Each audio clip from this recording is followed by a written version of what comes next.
Well, welcome back, everybody. And so happy to have you back for this next exciting session, Balloons Over Broadway, Sarg, and the Macy's Parade. In this session, Christopher Hoskins, Melissa Sweet, and Lewis Henry Mitchell will explore the history of Macy's iconic parade, the balloons, holiday windows, and floats that Sarg originated, and the complexities of designing a parade balloon today. It's my pleasure to introduce you to Christopher Hoskins, a talented author whose book Macy's Thanksgiving Day Parade offers readers a chance to look back on 80 years of this thoroughly American celebration through rare and historic images that he co-organized with Robert Grippo.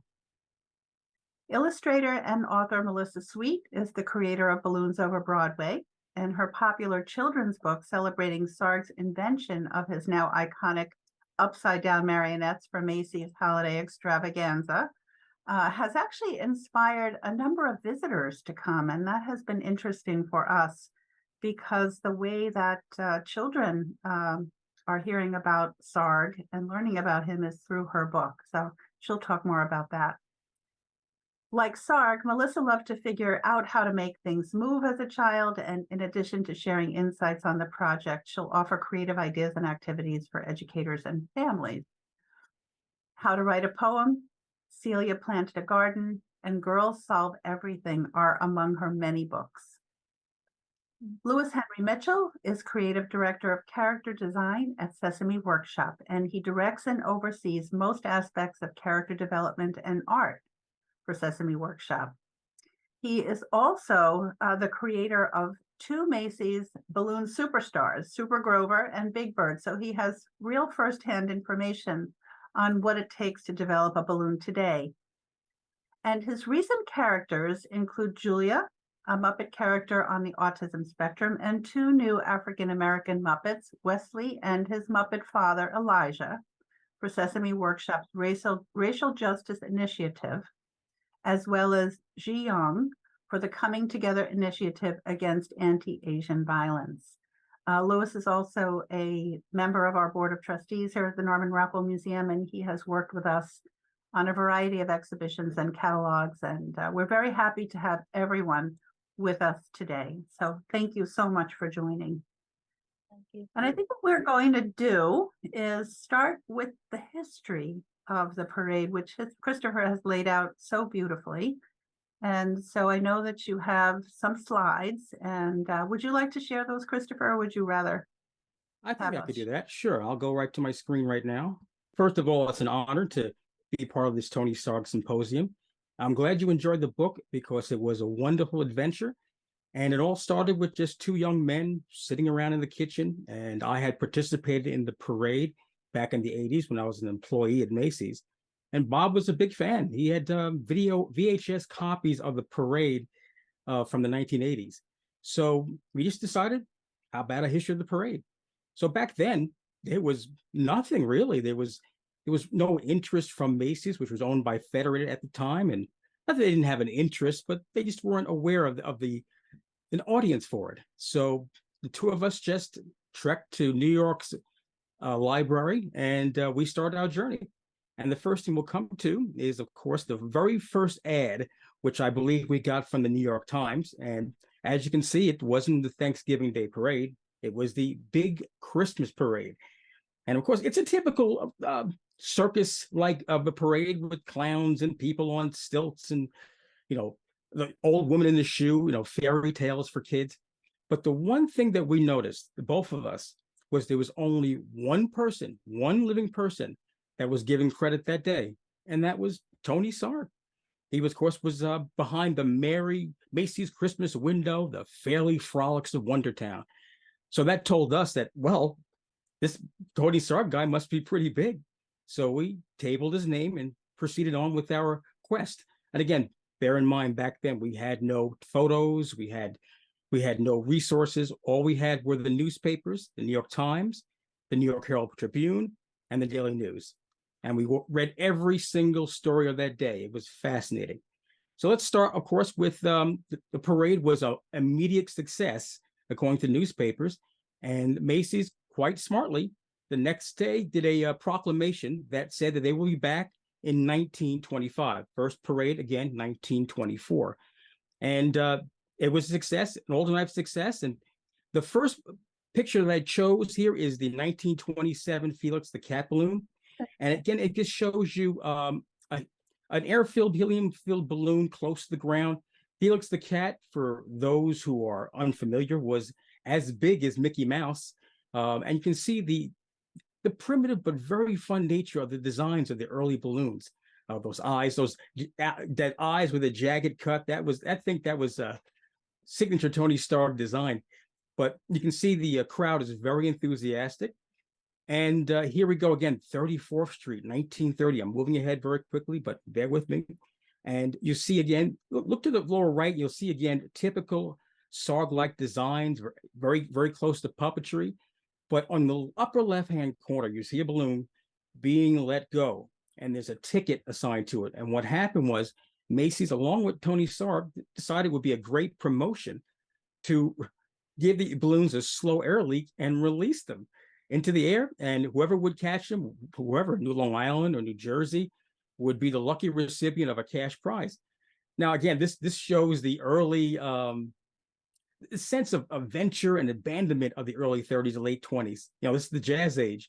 And they just didn't think that they thought this would be a great idea. But unfortunately, what happened was in the early 30s, the balloons got caught up in the sky by planes. And one plane almost had a near disaster, but it was able to right itself. So thereafter, no more balloons were released into the sky.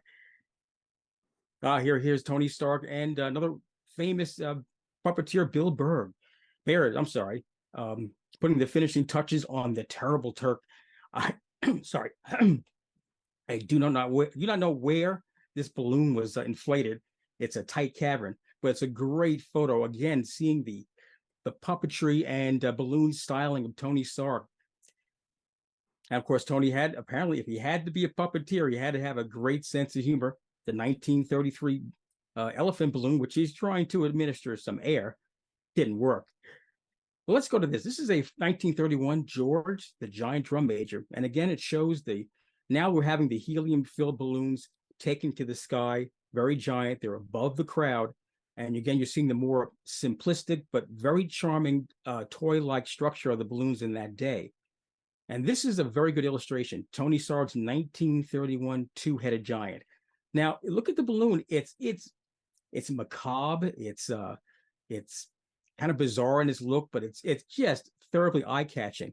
And one thing that I noticed when I went through the book again, one thing I noticed was after the 1930s, you never saw this type of balloon again because they were from the influence of Tony Sarg. It's a fantastic balloon from a different era. This one is a particular favorite of mine. This is the 1933 5-story tall Gulliver. This was in the Akron Air Dock. Bob and I actually visited that location. It's massive. And again, you can see the scale of the Gulliver, and then below you see the smaller Sarg-like balloons. I think there's a gentleman down there. I can't place that as Tony Sarg, but I think it is. But then that 5-story tall Gulliver is something. And you'll notice also at the time, Macy's had New York had elevated train lines. So the balloon had to be lowered by the balloon handlers, going under the train and then lifted up. I mean, that's pretty hard work. Now, this is interesting. This is the 1934 Macy's Parade, and we see the introduction of Mickey Mouse, an important moment. And in the parade ad, you'll see two names. Again, Tony Sarg, of course, but also Walt Disney. And this shows you a confluence of two giant entertainment entities meeting up. And it also shows once again that the Sarg is, again, a star above the star mentioned for the parade. Again, one moment of the Mickey Mouse balloon, Mickey would be in the parade several times in different incarnations. This was his first. It's very crude, but again, very cartoon-like and very, very charming. Now, you see, this is 1937, and one of my favorite balloon pictures, it's the giant Christmas stocking. And look, you see the detail that has gone into the production of the balloons since 1924. It's a massive, colorful structure with a lot of things going on. And the balloons, were entering in a new era. Now, 1940, Superman makes his debut, the first comic superhero to enter the Macy's parade history. Again, it's very crude from later incarnations, but it's a wonderful balloon. And again, notice the head. That seems to me a Tony Sarg-like design. Now, 1942, 1944, the nation was at war. A very tough time, very sad. It was Macy's had canceled its balloons, but also Tony Sarg had passed away. It was the end of an era.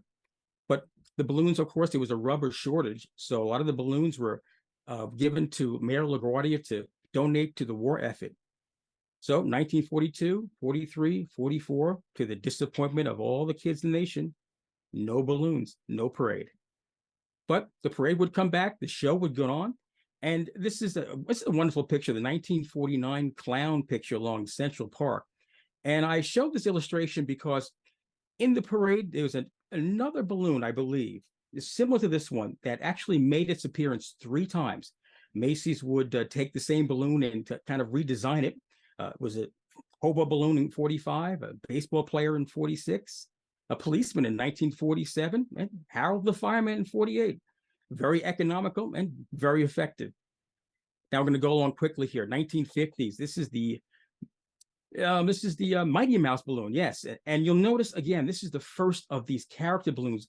Now Goodyear was taking an active, we're being an active participant in designing the balloons in relationship to the characters' rights holders. And the one thing you see about this, the balloon appears to be leaping out of the screen. This was a new feature. It was coming alive. It's in action. It's not just tall and static as the previous balloons, but it will look very good on television, which is key. Again, another milestone here. This is the legendary Ginger Rogers on a Queen of the Flower float. Now, the Macy's Parade was now being televised on NBC starting in the late 40s, but now in the 50s. It would transform the parade because now it was a national show. And so celebrities were becoming more and more a part of the fabric of the Macy's Thanksgiving Day Parade. Stars like, Danny Kaye, Hopalong Cassidy, Milton Berle, real, marquee stars, superstars in the music industry would now be part of the Macy's Parade. Now we're here to the golden age era of balloons. Underdog, the mighty Underdog. This balloon is so popular. I've met so many people that just love this balloon. Again, its features of flying out into the screens, very telegenic. It's iconographic. My friend, my co-author, Robert M. Grippo, who I'll now call Bob affectionately, this was his favorite balloon. Now, these are two also iconic balloons, 1957's Popeye and 61's Bullwinkle. Again, these cartoons, is from my childhood. They were playing on television a lot. So when I watched the TV screens when I was in my youth, these balloons were just so memorable. And you see the scale also. The scale is very important because that's something going forward which would be changed in recent years. Kermit the Frog, here in 2000, he made his debut in 77. And by the 70s, Sesame Street and the Macy's Parade would have an agreement, and they would appear not just in the balloons, but also in wonderful floats where you had the cast of Sesame Street singing along with some childlike song. Now, this is interesting. This is what called the 1994, the Humpty Dumpty Falloon.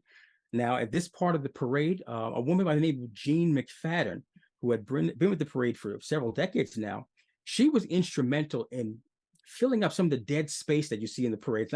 Not being very mean, but just you had the balloon, then you'd have a marching band, then you have some empty space. So she filled it up with actors, singing, dancing, or a lot of more floats, people throwing confetti. She called it human confetti. And this is another one. It's an eye catcher. Between the balloons on television, you would see another smaller balloon-like feature on a float with celebrities, people dancing. It was a wonderful addition. Again, the iconic Tom Turkey float. And at this point, I like to mention the late Manfred Bass, who was in charge of the Macy's floats. And again, this is a good indication of animatronics. And below, I want to give credit to the Macy's employees. And these are not professional actors. These are employees who, for a day, or stars appearing on camera with celebrities or balloon handlers or as clowns waving to the crowd. We do a very good job. They do a very good job. Olive Oil, the first female balloon character in '82. again, the good massive scale. And again, you'll see a good feature, how the arm is up to the face, the expressions, very sophisticated. This is a picture that I took. I believe it's at Giant Stadium. And it's band leader Mickey, again, one of many incarnations of Mickey Mouse throughout the parade. And again, arms are outstretched. Again, he looks like he's going to leap out of this photograph, let alone a TV screen. Now let's wrap things up. To the left is Garfield, and you'll see again, these are the types of balloons that are being manufactured. Goodyear is not manufacturing the balloons anymore. They're now from different companies. And you see the design is different, but you'll also see that the material is a little brighter. You'll probably get more technical details later on. But to the right, as every parade has always ended, you'd have Santa Claus, which would usher in the holiday season. Again, when Santa Claus would arrive, it was time to wrap things up. The parade was over and everyone would just wave. It's been a wonderful experience. And again, the parade is it is 100th anniversary, and it's an incredible milestone, and I'm glad to talk about it. That was beautifully done, and so interesting to hear about the transitions that you observe about the balloons and the amount of research that it must have taken. But your book was a very important resource for both Lenore and I. What was it like to be were you a balloon handler in the parade? Yes, I was. We were, what happened? We were, I think we were clowns first, but the balloon was called Linus the Lionheart. It was a popular cartoon character in the 60s. So we were holding the balloon.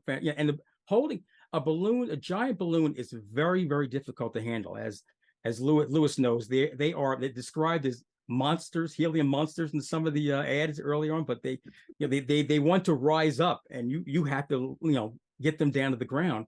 And my hands hurt after the experience. And then what happened? This is a common parade experience. The tail of the balloon deflated.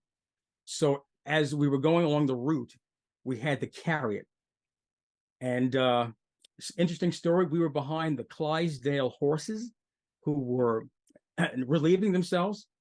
And to the kids along the line of march were just like going, ew. But it was a funny experience. Oh my God, that's amazing. Did I actually hear that the one balloon, when they were doing the releases, actually was pierced by the Empire State Building? Is that? Oh yeah, I think it was there's a picture. I don't know if it was the Empire State Building. I think it was the Gulliver balloon. Oh, okay. They would just go and fly. Again, different time. But again, the balloon releasing, that was interesting to think that they would just release the balloons into the sky and people would just catch them. What an innocent time. Exactly. Yeah. Thank you, Christopher. You're welcome. And welcome, Melissa. Nice to see you. Nice to see you. As I said, we have had many visitors come to the exhibition because they know your book. Thank you. Yeah. In fact, we have a class coming next week Yay. for that very reason. So very good. Thank you. Look forward to your comments. Thank you. I'll start in a second, but I just want to say, Christopher, you set the stage for me now. There's some wonderful overlap, but I'm excited to be here. Thank you. Okay, let me go here just a second. Okay. I wonder how many of our participants have been to the parade. Yeah, no, I wonder too. So are we? I without any other news, I think this is fine. Are we good? Yeah. Okay, great. Thank you. So my book came out over 10 years ago, and this is a taste of the book, but more about my process of finding out about Tony Sarg. So it's not the whole book, but that'll be fine. And my first introduction to Sarg was when I was doing some freelance work for a toy company. And the art director said to me, "Oh, you got to look at this guy, Tony Sarg. He's a really great illustrator, and he's a marionette maker." And she said, "Oh, and by the way, he's the guy that invented the Macy's parade balloons." And I thought, wait a second. First of all, I never even thought about who invented the Macy's parade balloons. I grew up in New Jersey and saw it my whole life. But then I wondered, how did he go from being a marionette maker to doing these iconic balloons? And that was the story I wanted to tell, more about his process. So there was a few similarities. We lived in very different times, but he played with his grandmother's puppet collection. She had lots and lots of puppets. And I played with these sorts of toys, color forms, Etch-a-Sketch, etc. The similarity is that when you're playing with toys, you begin to become a designer. You say, what if, why not? How can this happen? And so it's a wonderful, there's like a wonderful toolkit that begins to prepare us for being artists, I believe. So this was great preparation. My research took me, after I heard about Tony, I think 3 days had passed and I went to Nantucket with my family. I said, we're going on a trip. And I wanted to see what I could see at the Historical Society, talk to the librarian at the public library. I ended up going to the Ballard Museum and basically would talk to anybody I could about Tony Sarg, read everything, and the engineering of a picture book. And it's a very different story from Stephanie and Lenore's book, because they were able to get in so many good stories and photos about Tony Sarg. So here he is, as I mentioned, illustrator, puppeteer, and inventor. And what I love about this photo is the kind of whimsical glint in his eye. So here's my toys that, different from Tony, but both kids who like to make things, that's for sure. And of course, going to Nantucket was essential. In Stephanie's book and Tony Sarg, there's a lot of the illustrations that I'm showing you on the right where he took a skewed perspective of New York City. The thing that's amazing to my eye is he was a self-taught illustrator. So he basically tried his hand at a lot of things and was really a genius at all of them.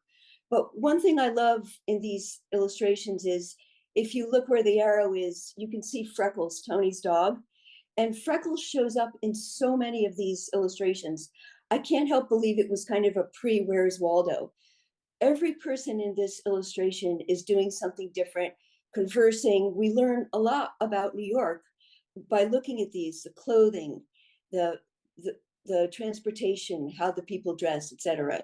So this book came to me by a friend who knew I was working on the book.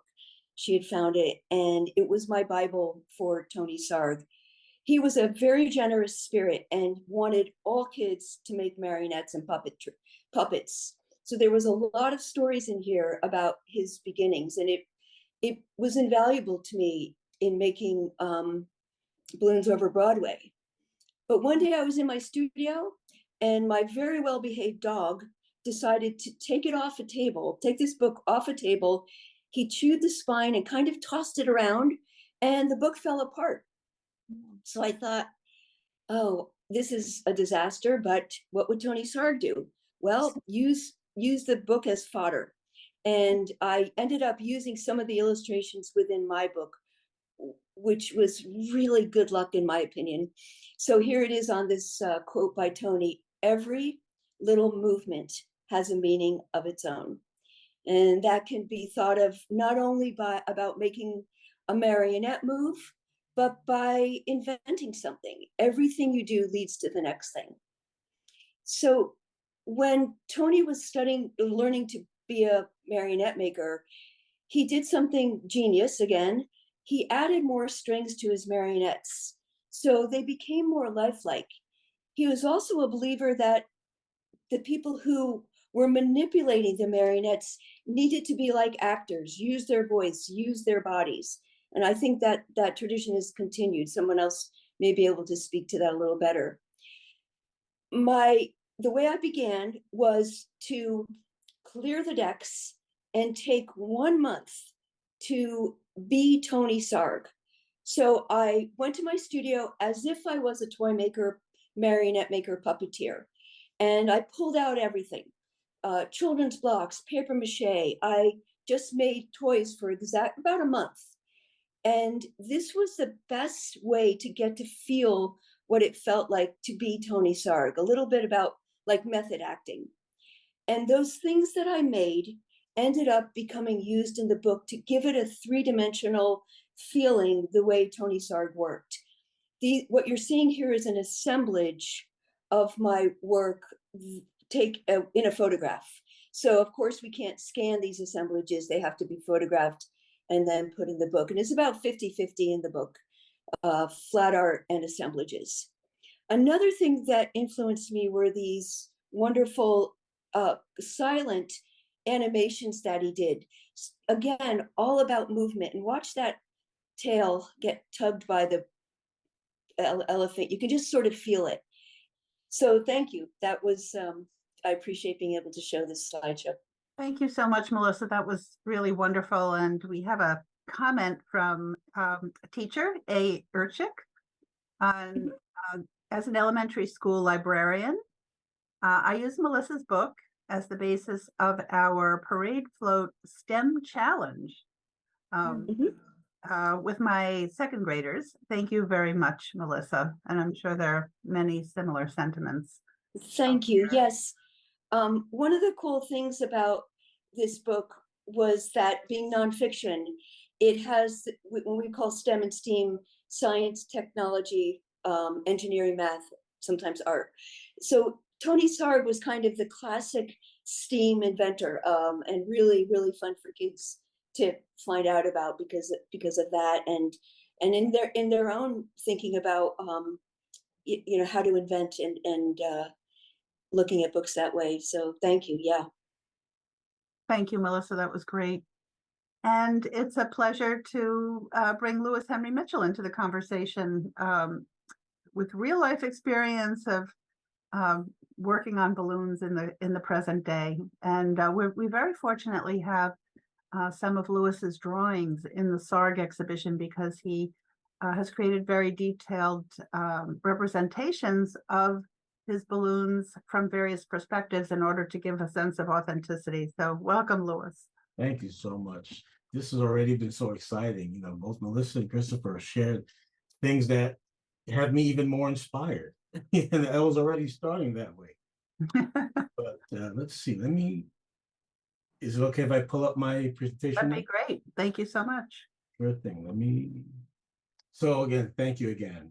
Anytime I get to do anything for the Norman Rockwell Museum, it's a thrill and it's a gift, but to also be part of this show, this means so much to me because it brings both worlds together, my Norman Rockwell world and my Sesame Street world. So that's my title, creative director of character design, which means so many different things. I mean, I design all the new Muppets for Sesame Street. Whenever they have to build brand new ones, I design those. I do the photo shoots. I actually teach artists all over the world how to draw the characters, but it's more about who they are and what their personalities are. And to be honest with you, I don't really make a really big distinction between the different designs. If I'm doing a Macy's parade balloon, I don't think of it any differently than when I'm designing a brand new Muppet, or even when I'm drawing them. I'm always thinking about the characters, so they have a life of their own. And I don't at the meetings we have, they're calling them properties and things like that, but they're my friends. They're all my friends. So let me get started here and show you. Oops, sorry about that. Where it all began, to be honest with you, it began here. I was watching a show called The Ed Sullivan Show, and some of you might remember that. But when the Beatles came on, I didn't care about them. When the Rolling Stones, James Brown, I didn't care about those people. When Ed Sullivan said, "Here come the Muppets," I did a sliding run in front of the television set, and I just was glued to it. I didn't care who else was watching. This was my moment. And I had always seen the show, and whenever the Muppet segment was finished, Jim Henson would come out and shake Ed Sullivan's hand, but I didn't care about him either because I didn't really understand who that was. I was, again, a little boy. But this is the day that turned me into who I am this day.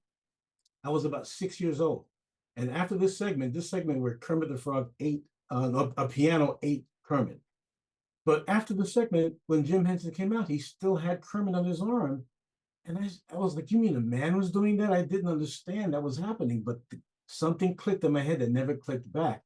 So it really did launch me. And I consider that the day I was hired, even though I was 6 years old, because I eventually ended up doing my dream job of, working for Jim Henson indirectly, but Sesame Street was really what I wanted so very much.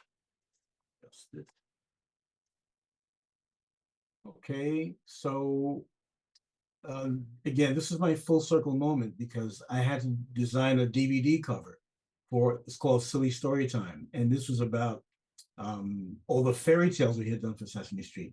And one of the art directors said, we should try to get Kermit the Frog, because right now Kermit the Frog belongs to the Walt Disney Company. And that was it. That was Jim Henson's attention before, we lost him. But so the art director said, we should try to get Kermit. I said, yeah, we can try, but we'll see. The Disney lawyers didn't really want to do that, but eventually I convinced them. So you can see him here. And I consider this full circle because first what woke me up was seeing Kermit the Frog on Jim Henson's arm on TV when I was 6. Now he's in my hands and I'm posing him for the photo shoot. So I told everybody in the room, nobody pinch me. I don't want to wake up. And then I realized, wait a minute, come pinch me. It's okay. This is really happening. But unfortunately, everybody came up and pinched me. So, but it's fine. It's fine. I didn't mind at all. So again, this is a full circle moment. So this is another situation for me where it's full circle. Now, again, Christopher mentioned his friend loving this balloon. It was being his favorite balloon. This was my favorite balloon. And, I think I was 4 years old the first time I saw the balloon. And it was, I cared about all of them, but this one, I loved watching Underdog on television. So this was really great for me. Then when I started working at Sesame Workshop, they asked me, said, Louis, we see on your resume, I designed another balloon for another company that I worked for, and it was called Sky Dancer Balloon. I helped design the doll, and they asked me, why don't you design a balloon for the Macy's parade? They want the Sky Dancer. I said, well, I'd never done it before, but I'm willing to learn. So I went ahead and I got involved with it and engaged in it. But I only did the drawings. I didn't really do it with the company. I did the drawings of the balloon. I used their schematic layouts. And it was a great education, a nice launch, but it was on my resume. So when Sesame Workshop saw on my resume that I had designed a balloon for Macy's before, they said, well, Louis, we need a new balloon. Well, Macy's needs a new balloon of Big Bird because the previous balloon couldn't fly anymore. I believe they said that they had repainted it so many times that the ballooning paint was weighing it down. So, or whatever the situation was, they couldn't use it. They needed a brand new balloon. I said, well, of course, I'll be happy to do a Sesame Street balloon for the Macy's Thanksgiving Day Parade. So this is my full circle experience here, where I actually got to do Big Bird. And of course, submit sketches and things like that. But when they invited me to the Macy's studios, which were in Hoboken at the time. So I said, oh goodness, I get to see the studio where they design the balloons and do the floats and actually build them and make them. So I went in there and I was very excited. So the gentleman that was in charge of the company at the time, John Popper, he was walking me through, he gave me a little bit of a tour. And I was on my way up to the main area where they did a lot of the clay work that they do. But as we went by, there was one particular room, was all bricks, but there were these giant brown wooden boxes. They kind of looked like caskets, to be honest with you, but they were gigantic, and they had these brass plates on them. And as we walked by, and he wasn't rushing me, I said, this is very fascinating. I'm looking, I see names on these little brass plates. And one of them said Underdog on it. And I said, wait a minute, John, what are these? He said, well, these are the balloons that, there was a time when we used to release them. We can't do it anymore.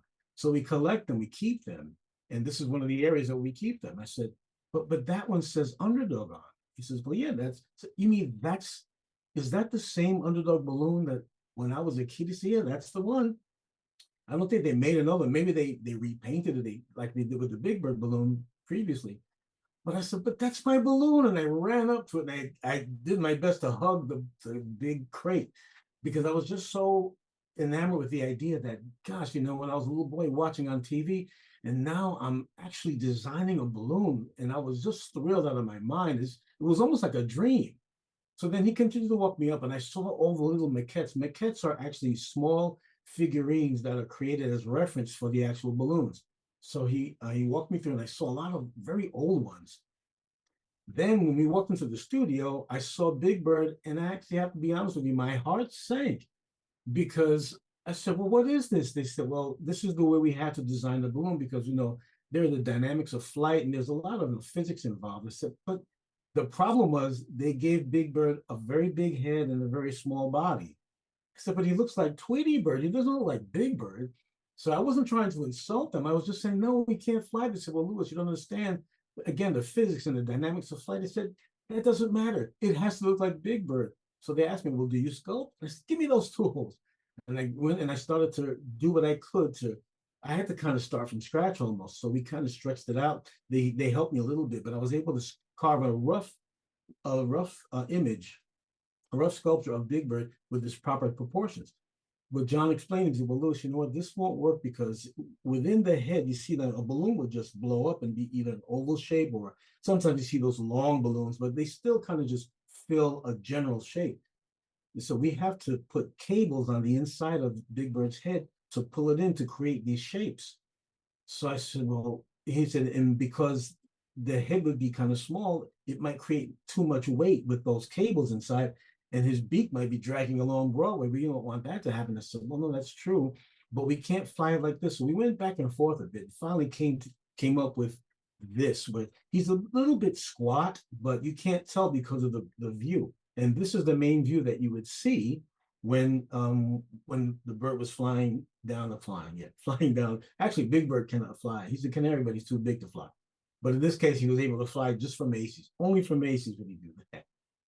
So that was my full circle experience from underdog to the Big Bird balloon, which I was so thrilled to design. So this is the process that I usually go through. I did it for Big Bird as well, but this one I did a little bit more detail. They sent me a drawing they wanted to do of the Super Grover balloon. Now everybody knows Super Grover is very clumsy, that's who he is, but they made him look like Superman. He was all, heroic looking and strong. And I said, no, that's not his personality. He doesn't do anything right. But he's never down on himself. He just doesn't do anything right. And he keeps trying until he basically passes out. But in this particular case, I said, let me do a sketch. So I did the sketch and they liked it very much. And they understood what I was talking about. So I actually did a series of drawings, and these are actually on display at the Norman Rockwell Museum as part of the Sarg show, which thank you again, Stephanie, for allowing me to participate even on that level. So again, I did, and notice the undulating capes. It's important to understand, and I'll tell you why in a minute.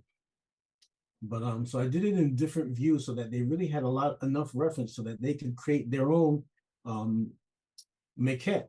So again, even though just the same as Big Bird, Grover is very long and lanky, but I did have to bring him back for the same reason. They had to use cables to create the shapes of the helmet and different things like that. So I guess the cape as well. So we just went ahead and I went ahead and did that, made him a little bit squat, but when you see him from the front view, which is really the view we're used to seeing him, that's really the view that's the most important. And that's the view right there. And again, when I mentioned the cape, you saw the undulating shapes of the cape, which the thing is, I didn't really have to focus that much on the cape because you were not going to see, well, generally you wouldn't see the balloon from the above, that point, that viewpoint. But the thing is, I just wanted to do, because I wanted to do a complete and thorough job. So I put all that detail in the cape. This balloon got more airtime than any other balloon in the history of the parade up to that moment. And it's not because I designed this beautiful balloon, it's because the marching band behind it was late. So they had to fill the time with as much, as they could. So they showed the balloon from every angle. And because I had designed those undulating shapes on the cape, it wasn't just a flat cape. It actually worked out very well. So I was really, really excited about it. And, we saw the Superman balloon in Christopher's presentation. When I had to do the color reference to this, they asked me if I would do that for them. I said, sure. So I went and did that. You can't really see it too well, but there's a little bit of a Superman curl. I actually did that on the maquette, not thinking that. I just do it here for myself because I'm having so much fun. But when they called me in to see the actual balloon, they had replicated the Superman curl. I said, oh my goodness, I'm glad they didn't write my name or something. They may have replicated that as well. But I was just so happy that they followed everything so closely. So we were very, very happy with that balloon. Unfortunately, I couldn't be out there that day. Now, I did help with the testing. In South Dakota, they had an indoor football stadium, and that's where we had to test this particular balloon. So even though I wasn't out there, like, Christopher, you're a brave man, and you've got the skills to do that. They offered it to me because that was an exciting moment. But at the same time, I said, let me see what happens during the test. During the test, the balloon was really they were pulling it to make sure that the cables were going to work and everything. In this case, there were 2 Jeeps that were actually anchoring the balloon as they drove along the route. But we only had one. the stadium in South Dakota. So they said, all right, everybody, now the left side is gonna pull as hard as you can, just yank, not to break it, but just to test the resolve of the cables. I'm on the right side, and I don't know why, but when they pulled on the left side, I grabbed on tight on the right side, and I was actually dangling in the air for a second until I let go. But it's really rigorous what they have to do because it's going to be on the outside. They cannot let them float away anymore. So they had to make sure that all the cables were going to be anchored and solid, and that everybody was ready. When I realized, I said, you know what, I'm not quite sure I'm ready to be on the street with the balloon. It was fun to do it on the indoor stadium, but I let the other people like Christopher, who have the chops to do that. But it was still great to be able to do this balloon. So I actually designed the Macy's float as well. And of course, to be part of the legacy of Tony Sarg, it means so much to me. And he did all of this. I'm just kind of picking up where he left off. With this particular case, the Sesame Workshop wanted to remember where we came from, but also think about where we're going. So they tasked it to me to decide, how do I do both? So I decided to do the float as the old building in a new vision. So that's why there are really no particularly right angles on this. Everything's reaching for the future. That was my idea. The one very special thing about it is that you're not supposed to ever do anything to a company logo, like to adjust it or to manipulate it in any way, because it is the iconic logo that represents the company. But I told him, I said, if we do everything in there in some kind of skewed vision and we leave the Sesame Street style alone, it's going to look kind of odd and out of place. It took a little while, but they said, Louis, I guess you're right. So they allowed me to skew the actual logo of the show, which was the first time that company actually allowed that to happen. It was a milestone in my career, but this was great. When I got there, they were almost bowing to me. I said, please stop that. He said, no, Louis, we had to invent tools. This is what John Popper told me. He said, we had to invent tools to do what you asked us, because when they sent the revised sketch to me, after I sent my drawing, it was very straight. Just the very top of it was curved downward. I said, no, it has to be the entire float. They told me, this is for the 35th anniversary. They said, Louis, you know what? If we attempt what you are asking us, you may not have a float this year, which of course made me nervous, but they did everything they could. And they invited me, and it wasn't painted, but it was this. And I was very, very excited to hear about the fact that I actually helped to stretch and push them a little bit, which, I'm sure is not an easy thing, but I was just grateful and humbled by this. So that's that. So again, when I think about the characters, even when I'm designing a balloon or designing a new puppet, I don't think about the different iterations of them. I think about them. Like Big Bird, that wasn't a Big Bird balloon to me. It was Big Bird. That's why I had to make sure he looked like Big Bird. Super Grover, it wasn't a Super Grover balloon, even though I enjoyed it as a balloon, but in the designing of it and the art direction of it, it wasn't a balloon. It was Grover, Super Grover. So I'm just going to tap in a little bit about what I do here. And of course, this is a big gallery of characters. Ignore the one in the back there. But this is one of the things that I have to do is they're all fitted with aluminum wires, and some of them are very thick and some are thin, depending on the weight and the girth of the Muppet. So, but I had to actually create these. And what it is, I consider this, and Christopher kind of alluded to this before, it's kind of a performance. I'm performing to the character, just like when I did Super Grover, he was flying with that same flight position, the way he would do it. Just a little bit awkward, but again, it was a performance, even in the drawing. So when I'm posing the characters, I'm still performing. However, I'm designing or doing an iteration of the characters, I'm not thinking about the specific iteration. I'm thinking about the character to make sure that life is coming through. So I brought it to the photo shoot. So, when we do photo shoots, we have to make sure that, I'm really doing it by myself with the assistance of someone from the Jim Henson Company who puts them up for me and lets me know that they're ready for me. And then I start doing the posing. So this is just a general image of me doing that. And this is some of the performances I was talking about. And again, I had to make them look like they're running. They are as still as you can imagine.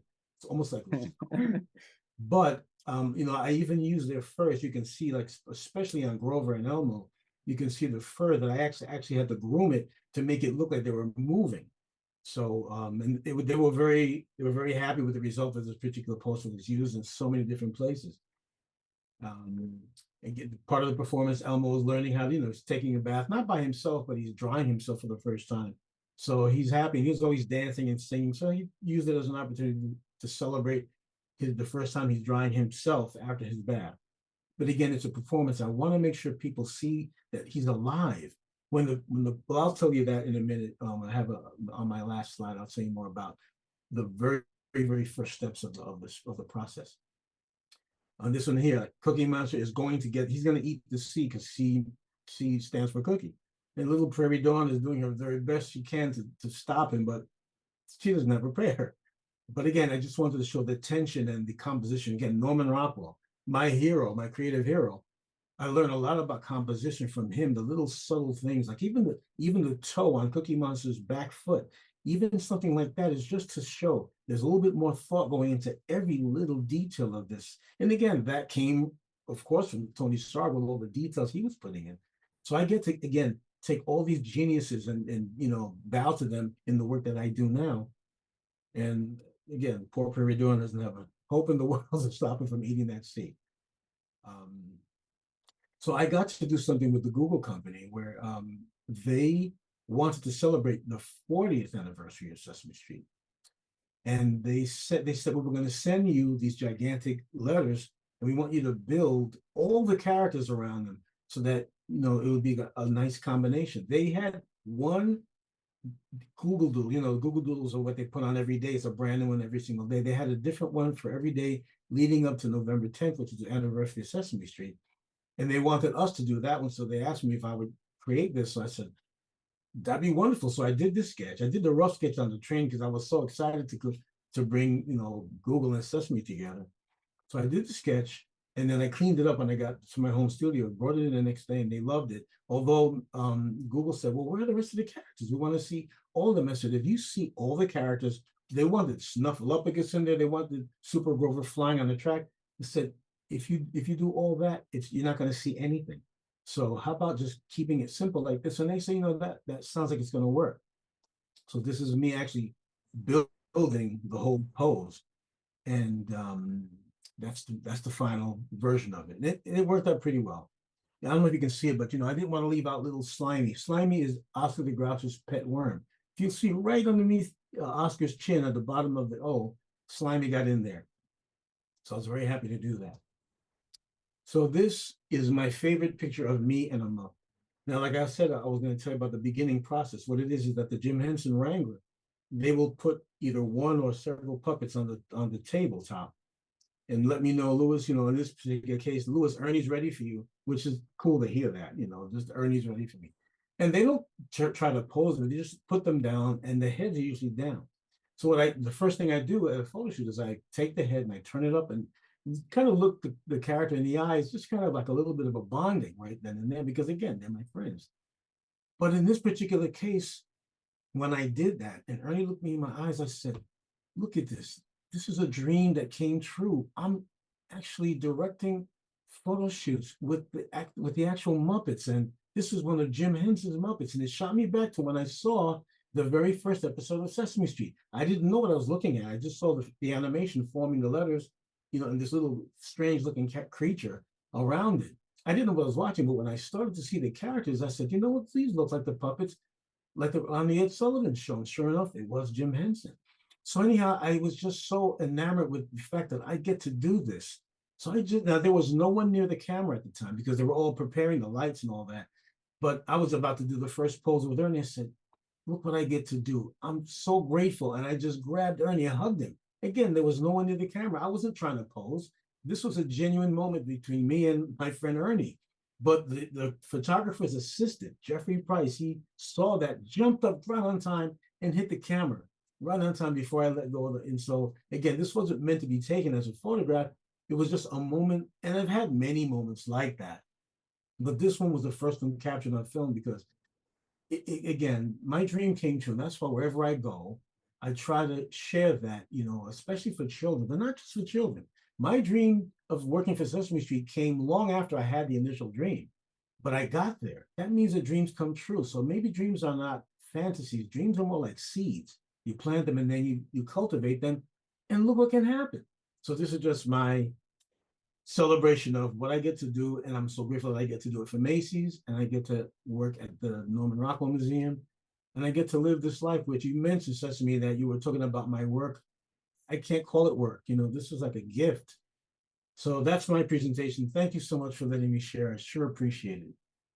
Thank you, Louis. That was wonderful and excuse me, extremely inspirational. And I'll just mention that the way that we met Louis was he was actually posing Cookie Monster for an exhibition that we had done on the year 1969, which was the Norman Rockwell Museum's opening.